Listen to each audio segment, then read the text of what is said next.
Let me to summarize some of these things and also to expand a little bit, read you a wonderful quote from Johann Wolfgang Goethe, who was interviewed by one of his fans in 1828, that is at a time when Germany consisted still of 39 independent states, what he thought about German unity. And Goethe said, "I do not fear that Germany will not be united. She is united, because the German thaler and groschen have the same value throughout the entire empire, and because my suitcase can pass through all 36 states without being opened.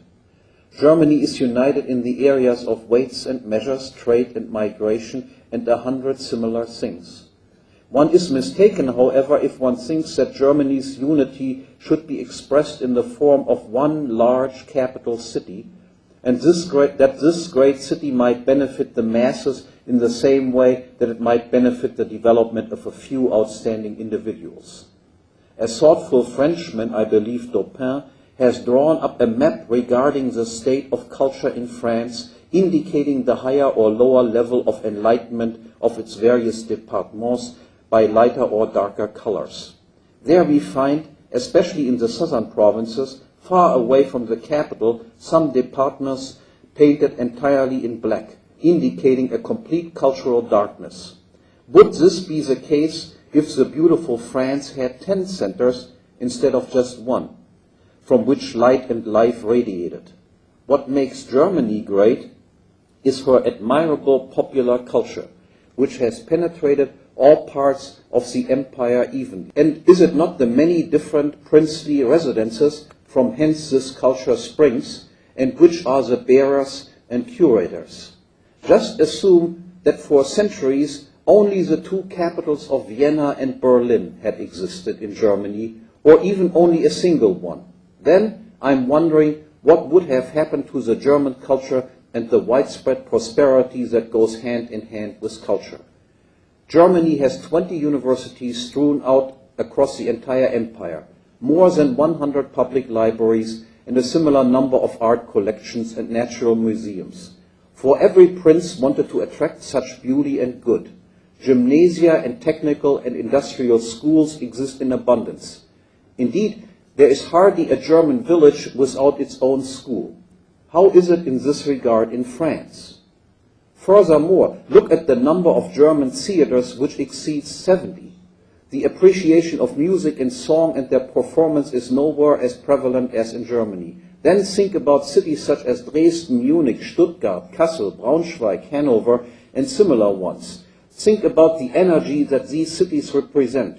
Think about the effects they have on neighboring provinces, and ask yourself if all of this would exist if such cities had not been the residences of princes for a long time. Frankfurt, Bremen, Hamburg, Lübeck are large and brilliant, and their impact on the prosperity of Germany is incalculable. Yet, would they remain what they are if they were to lose their independence and be incorporated as provincial cities into one great German empire?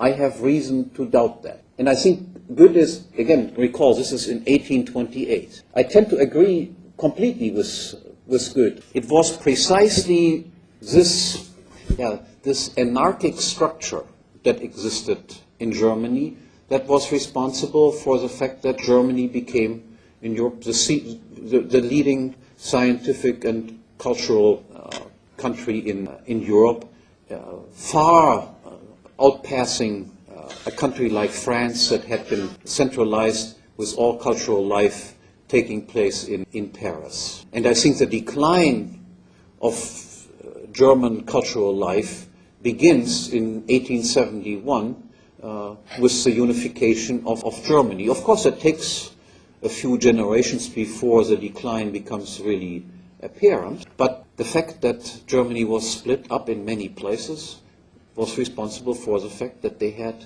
a large number of very excellent universities, whereas in France, of course, you had just one excellent university.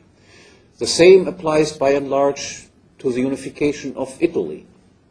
I think that was also a big mistake which occurred in the 1860s. Italy would have also prospered more if they would have remained splintered as they were. The last remark concerns the country from which I come, the United States. There, initially, of course, we did have significant competition between the various states until the War of Southern Independence.